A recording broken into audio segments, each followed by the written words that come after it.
వ్యవసాయం, పశు సంవర్ధక, ఉద్యానవనం, మత్స్య సహకార రంగాలు. వ్యవసాయం గాడి తప్పితే మిగతా ఏ రంగానికి సక్రమంగా నడిచే అవకాశం ఉండదు అన్న ఎంఎస్ స్వామినాథన్ గారి సూక్తిని గుర్తు చేస్తున్నాను అధ్యక్ష. రైతులే సమాజానికి మూల స్తంభాలు.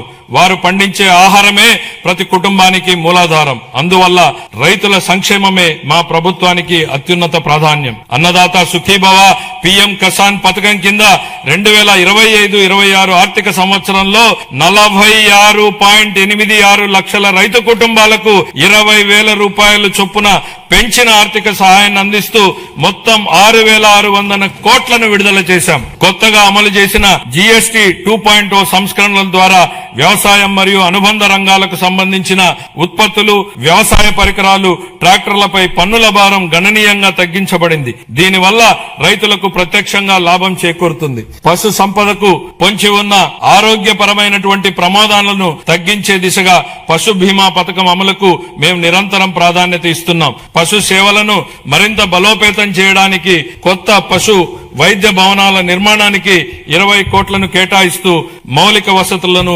విస్తరిస్తున్నాం. అలాగే బడ్జెట్ లో ప్రత్యేకంగా ప్రస్తావించకపోయినా మా సంకల్పం ఎంత స్పష్టమో చెప్పడానికి నిదర్శనం మత్స్యకార సేవల పథకం అమలు.